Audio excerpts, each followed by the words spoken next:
She turned to look at him. "Is she busy?" she asked, referring to Ashley.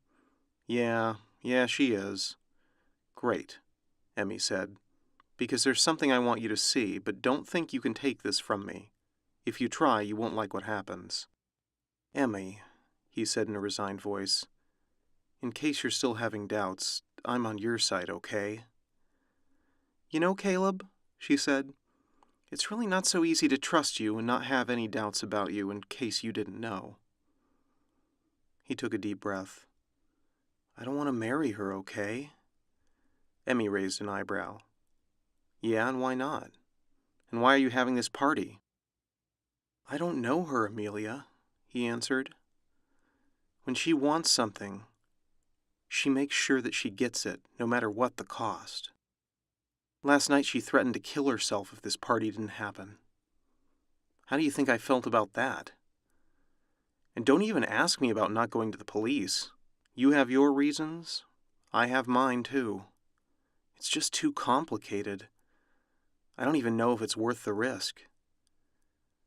Maybe you just didn't want to marry her because she's not as rich as Marissa and Rose." "It's not like that," he argued. "And I told you I loved Rose. Things just got out of hand." He paused for a couple of seconds and then, "I know I cheated on her, okay? You don't have to remind me of that, if that's what you're planning to do. But I also hope that you know that her death hurt me.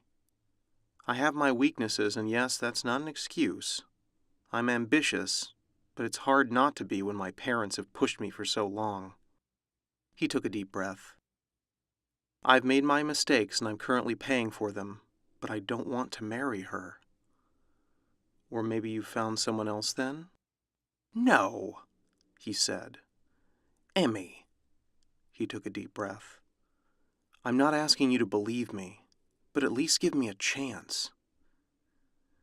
"I guess this is me giving you a chance. Have you ever thought of that?" "I know," he said inside. "Anyway, what is it that you wanted to show me?"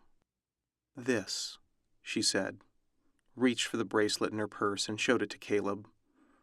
The bracelet shimmered in the moonlight, emphasizing the charms, the bells, the roses, and the letter B. Emmy spoke again. "I found this in our backyard a few days ago.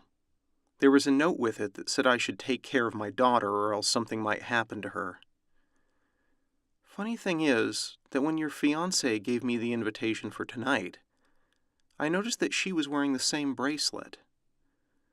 She looked at him before returning the bracelet to her purse. "Anything I should know, Cal?"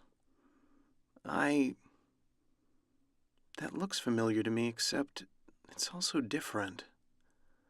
"What do you mean?" Caleb reached for his phone in his pocket and opened the gallery.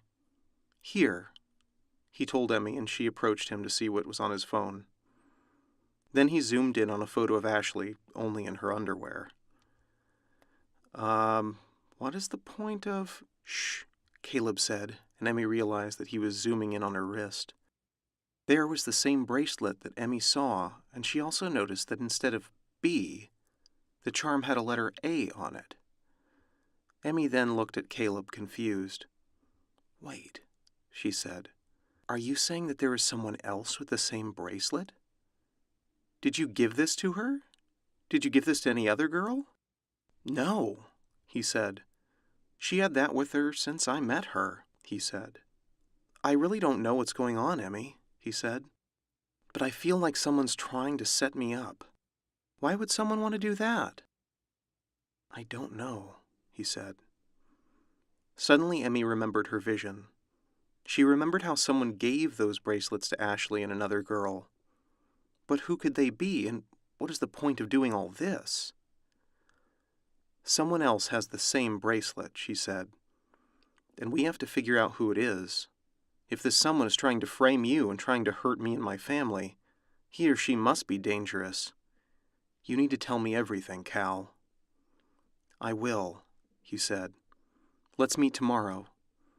You know the Orange, right? The restaurant near—" "Yeah, I know where that is. I'll see you around 10? That's good. Okay." "Hey, guys." Ashley suddenly opened the back door, prompting Caleb to put the phone back in his pocket. She noticed some tension between them. "Okay, what's going on?" Nothing, Emmy smiled. "Caleb and I were just talking about how great this night is. We were about to come back in. I just needed some air, you know." She held Ashley's hand. "Come on now." She led Ashley inside and left Caleb with a knowing look.